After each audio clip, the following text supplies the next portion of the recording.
Totoo po yung sinasabi nila na panapanahon lang yan. Ito pong mga alipores ni Digong, ito mga nasa paligid ni Duterte, nasa paligid na Sara Duterte, yung mga naniniwala na may leader o nakikitaan nila ng leader material, etong si Sara Duterte. Yak! Etong mga ito, lalo na po etong mga vloggers na to, malaya kayo noon. Ang tindi ng paninira nyo at kawalang hiyaan nyo na ginagawa sa mga tinuturing nyong kalaban at hindi sumasang-ayon kay Digong. Nung panahon yon, panahon lang yan. Sabi nga nila, umiikot ang mundo. Parang gulong yan.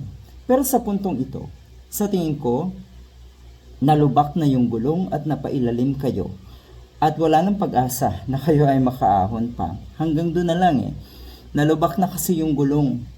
Si Digong nakakulong. Si Sara Duterte mai-impeach. Si Baste Duterte makakasuhan din.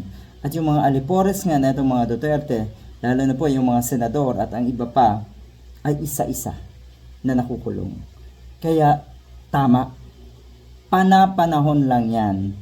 Hindi ito ang panahon ninyo. Pero sa tingin ko nga, wala na kayong darating na panahon pa. Ito pong si Sasot. Itong si Sasrogando Sasot. Isa ito sa mukha.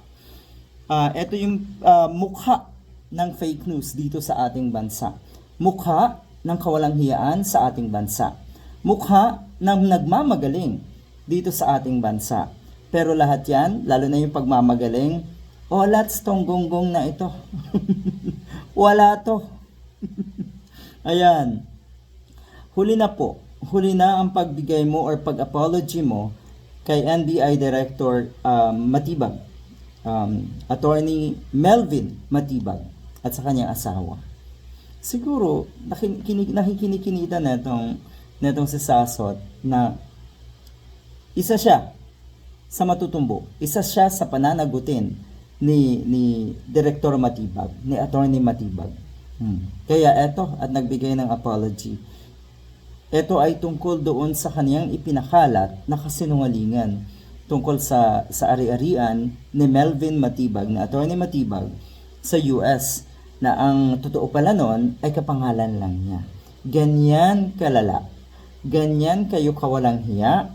At yung kawalang hiyaan nyo, kaakibat ng kawalang hiyaan na yan, ay yung katangahan nyo. Pakalat ng kasinungalingan kasi, alam nilang ipagkakalat din niya ng mga bobong DD shits. Tapos mahirap ng pabulaanan yan pag pinaniwalaan na ng mga tanga. Kaya dapat talagang kasuhan etong si Sasot.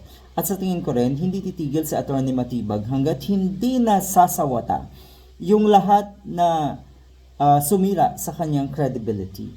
Ayan, pati si Alan Peter Cayetano nga hindi uurungan netong si Attorney Matibag. Kayo pa kaya?